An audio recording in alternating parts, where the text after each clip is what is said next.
청년 정치라는 게 뭡니까? 새로운 것을 원하는 거 아닙니까? 굉장히 쉽지 않은 이야기거든요. 왜냐하면 이거는 정말 권력 싸움이기 때문에 합하면 3억 정도 드는 거 아니에요? 엄청난 돈입니다. 별로 이렇게 세상의 변화를 뭐 본인들은 기여한다고 하지만 국민들이 평가할 때는 별로 기여하지 않고 있는. 네.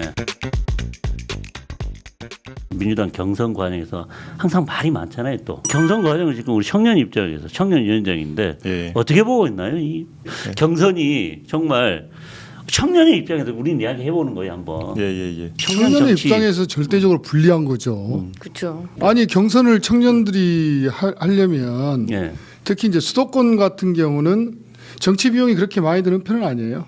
예. 지역하고 서울 수도권하고는 좀 다른 것 같더라고요. 서울 수도권은 본선거 비용이 제가 그때 보니까 1억 5천. 그건 이제 저기 선거 비용을 보전받을 수 있는 비용이죠. 지금 네. 좀 더 올랐을 겁니다. 예. 근데 경선 때 저같이 이제 지역위원장을 오래 했던 분들은 본선 비용 정도 그러면 합하면 3억 정도 드는 거 아니에요. 엄청난 돈입니다. 예. 근데 이제 선거 공영제 하면서 본선거 비용은 보전받기 때문에 예. 그럼에도 불구하고 큰 돈이죠. 일반 네. 서민들 입장에서 그렇죠. 볼 때. 어마어마히 예. 크죠. 그런데 청년이라고 하는 분들이 도전을 할 때 1억이 넘어가는 돈이 작은 돈인가요? 그러니까요. 엄청난 돈이죠. 예. 경선에서 지역 활동을 하려면 그 시스템을 갖춰야 될 텐데 그러려면 비용이 수반되는 거죠. 그렇죠. 그 젊은 청년들이 일도 해야 되고 자기 경제 활동을 하면서 정치 활동을 해야 되는데 예. 그러면 경제 활동을 해서 번 비용이 전부 다 정치 활동에 투여되고도 부족한 상황이 그렇죠. 되면 네. 어떻게 정치 활동을 안정적으로 할 수 있나요? 그래서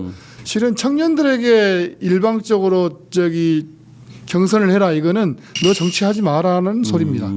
그래서 청년들한테 가장 중요한 문제가 비용 문제 아니겠습니까? 경제적인 문제죠. 그렇죠. 경제적으로는 예. 청년들이 실은 약자라고 봐야 됩니다. 사회적 약자. 우리 호남에서 제2의 DJ를 발굴하려면은 이 청년들이 정치 참여하는데 경제적인 문제를 어떤 식으로인지 해결을 좀 하는 게 혁신이고 선진 정치 아니겠어요? 그러면 그런데 아직까지 이제 정당에서 보면 청년 정치인들에게 유리하게 할 수 있는 이런 부분들이 극히 뭐 드물다고 봐야 되죠. 네. 그리고 저는 근본적으로 청년 정치인들을 등용하려면 저는 청년 정치인들 전략 공천 해줘야 된다고 봅니다. 왜냐하면 호남은 네. 민주당이 유리한 지역이기 때문에 새로운 실험을 할 수 있다고 봅니다. 근데 경선을 붙인다? 기존 정치인들한테 안 됩니다. 예. 이건 청년들을 폄훼하는 게 아니고 현실적 처지가 청년들이 약자라는 거예요. 약자에게 공정한 기회를 주려면 플러스 알파를 해줘야 되는 게 당연한 거고요. 그게 공적이고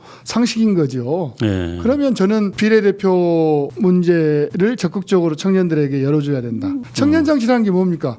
새로운 것을 원하는 거 아닙니까? 기성 정치에 그렇죠. 반해서 국민들이 그거에 답답해하니까 야 청년들 너희들 패기 있게 좀 한번 해봐라 이런 거 네, 아니겠습니까? 맞습니다. 그런데 이걸 가능케 하려면 그런 조건을 만들어줘야 된다. 법 제도적으로. 네. 저는 국회의원도 대통령 하실 분 아니면 3선 이상 하지 않았으면 좋겠어요. 그리고 후배들한테 길을 열어줘야 되는 것 같고요. 이제 국회의원이 직업이 돼서는 안 된다는 그렇죠. 거죠. 아니 원래 정치는 직업으로서 소명으로서 정치를 해야 되지만 네. 국민의 삶을 다루는 법제도 예산을 다루니까요.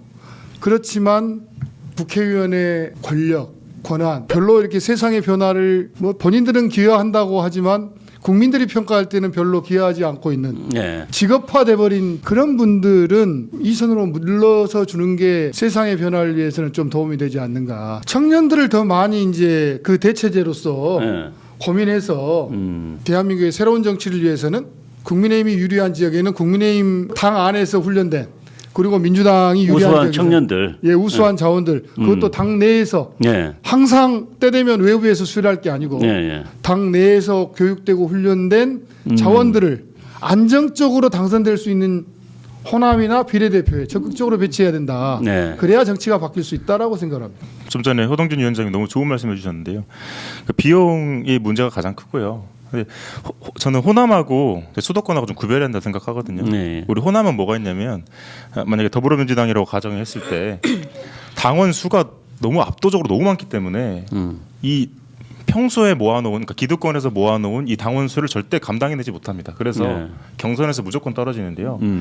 근데 저는 이거보다 더 문제는 아예 링에 올리지 않습니다. 그러니까 바로 컷오프를 시켜버려요. 청년이 네. 올라오면. 네, 저는 그런 사례가 있었습니까?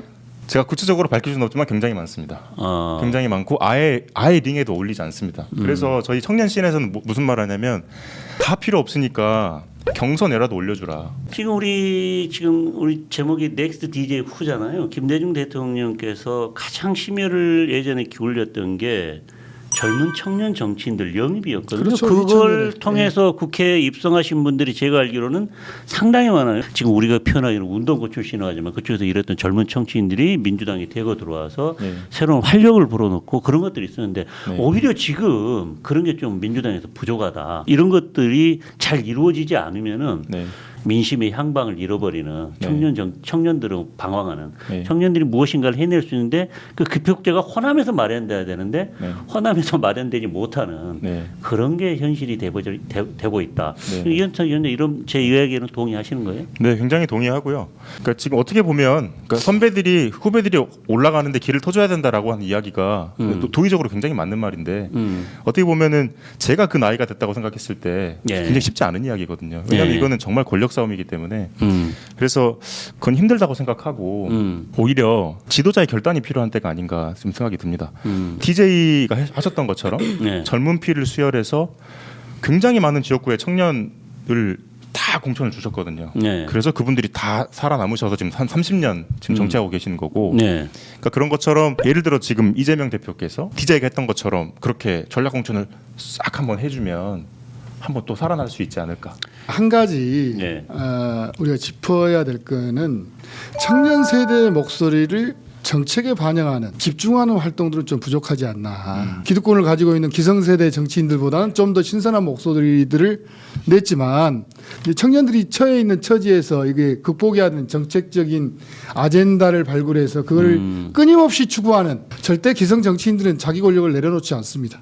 청년들이 단결해서 밀어내야 됩니다. 밀어내려고 하는 집단적인 노력을 그런 청년 대표 정치인들이 해줘야 되는데 그런 집단화하는 노력은 부족하지 않냐. 그리고 청년의 고유한 아젠다를 정책화시키고 끊임없이 그걸 밀어붙여서 현실화시키는 노력은 좀 부족하지 않느냐라는 생각입니다. 네. 네, 알겠습니다.